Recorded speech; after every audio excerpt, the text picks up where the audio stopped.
বলছে পৃথিবীর চারপাশে একসাথে 7টা চাঁদ থাকতে পারে। শুনে অবিশ্বাস্য লাগছে, কিন্তু প্রশ্ন হলো পৃথিবী আসলে কটা চাঁদ সামলাতে পারে? চাঁদ যদি খুব কাছে আসে তাহলে কি হবে জানেন? পৃথিবীর প্রচন্ড মাধ্যাকর্ষণ শক্তি তাকে টেনে ছিঁড়ে ভেঙে চুরমার করে দেবে। একে বলে রোচি লিমিট। আবার যদি খুব দূরে চলে যায় তখন চাঁদ আর পৃথিবীর কথা শুনবে না, ধীরে ধীরে ভাসতে ভাসতে চলে যাবে মহাকাশের গভীরে।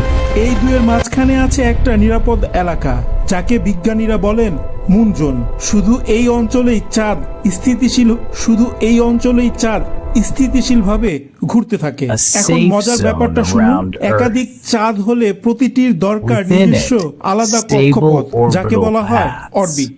ঠিক যেমন দৌড়ের ট্র্যাকের প্রতিটা দৌড়বিদের জন্য আলাদা লেন থাকে, একই লেনে দুজন থাকলে যেমন ধাক্কা লাগবে, ঠিক তেমনি একই কক্ষপথে দুই চাঁদ থাকলে সংঘর্ষ অনিবার্য। মহাকাশ বিজ্ঞানীরা গবেষণা করে দেখেছেন পৃথিবী সর্বোচ্চ ধরে রাখতে পারবে 7টা ছোট চাঁদ, অথবা 4টা প্লুটোর সাইজের মাঝারি চাঁদ, অথবা 3টা আমাদের বর্তমান চাঁদের সমান সাইজের বড়।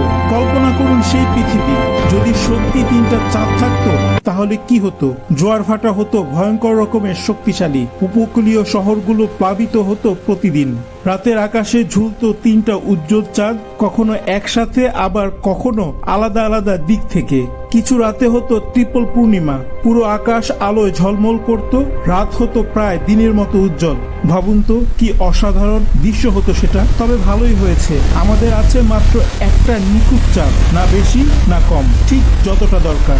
আপনার মতামত কি? যদি পৃথিবীতে সত্যি 3টা চাঁদ থাকতো তাহলে আপনার কেমন লাগতো? কমেন্ট করে জানান। আর এমন মজার রহস্যময় তথ্য পেতে চ্যানেলটি সাবস্ক্রাইব করুন।